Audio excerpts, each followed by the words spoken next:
Last week, I told you about the development of a whole new way to play Half-Life.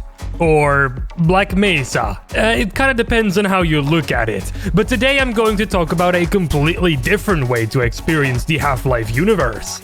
Are you sick of the first-person camera? Would you want to look at Gordon's greasy head from the top down as he slaughters aliens, soldiers, and cockroaches alike? Well then, this project from Daniel Almenara, aka Pinky, is right up your alley. Half-Life Loop takes Half-Life and turns it into a top-down twin-stick shooter with randomized elements. And I'm going to talk about it today. Let's roll the intro. LambdaGeneration. First off, let me get into some more depth about what Half-Life Loop actually is.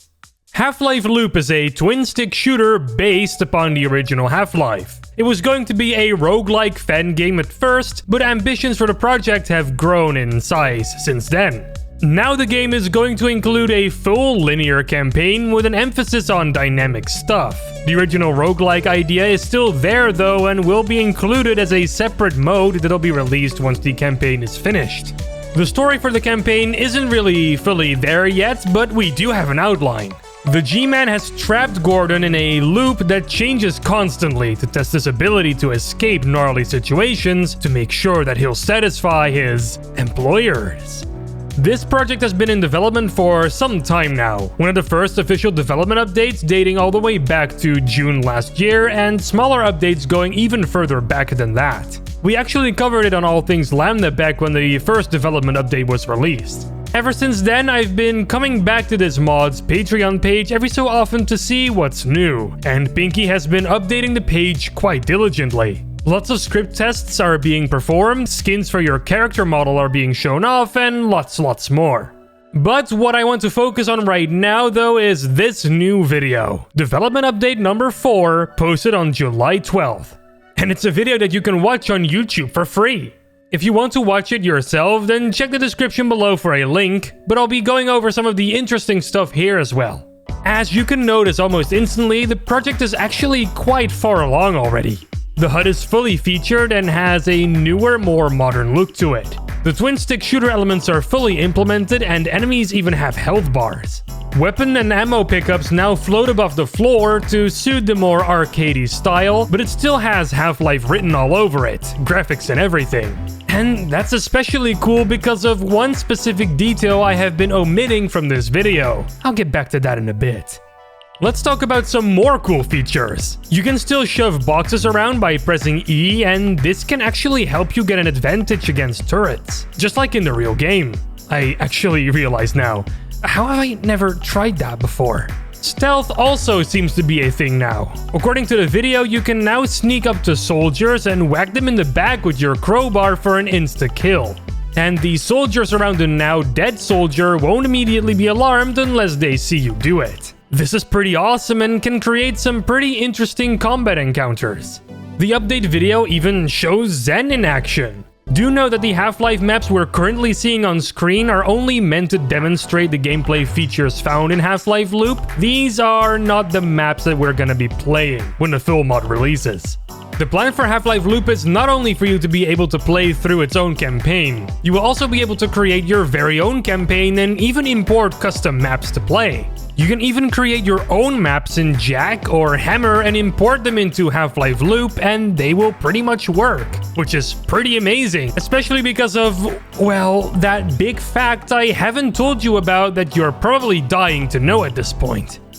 Alright, I'm just going to tell you. What you're looking at isn't Half-Life. I mean, it is, but it's not running in the Gold Source engine, and it's not even running in Source. It's running in Unity. Yes, that's right. All of the gameplay you're seeing right here is being handled by the Unity engine. Honestly, if you tell me this is Gold Source, I'd instantly believe you. The feel of Half-Life and its underlying engine have been recreated so faithfully, it's absolutely unnoticeable that the underlying engine is actually a completely modern one. It does kind of make sense though. I don't think some of these new features, like being able to see your own silhouette through the walls, or all of those HUD elements, or heck, even fading walls, would have been possible in the Gold Source engine. At least not without modifying it greatly or using Zash 3D instead. It's just incredibly cool that you can just create a map in Hammer, compile it, and it would just kind of work without you needing to do all that much extra stuff. I can definitely see a big amount of map makers trying their hand at creating a custom Half-Life loop campaign.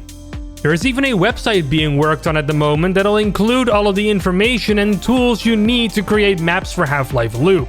It's not entirely done yet though. And I haven't even gotten to the coolest part yet. A new demo for Half-Life Loop is set to be out in the last quarter of 2022. This demo will include some maps made for Half-Life Loop by Pinky himself and even some other talented map makers that Pinky can't really tell anything about just yet. This demo will be released for free on ModDB, and if all planets align, it might even get a Steam release. There's nothing at all confirmed for that, but Pinky has been working on it. Now, if you want to support Pinky in the development of Half-Life Loop, well, you can. Like I mentioned before in this video, he does have a Patreon. If you donate to it now, you can have access to an earlier demo that features some of the gameplay that you can expect in a newer demo release. Do know that the newer demo is obviously going to be a much more polished experience and will have changes and improvements. The full game will eventually be released for free on GameJolt or itch.io, or even Steam if Valve wants in on this action. When I reached out to Pinky with some questions, he even mentioned he wants to get Steam Workshop going for it as well if the game makes it onto Steam. He also mentioned that he is actually working with someone on getting the full original Half-Life campaign to work as well. But there are some changes necessary to make it all work smoothly and without problems. So we'll likely see the complete campaign closer to the game's development finish line. So what do you think of Half-Life Loop? Are you excited about it, and would you love to download the demo when it comes out? Let us know in the comments. I read them. I really do. All of them. Now it's time to start waiting for this demo.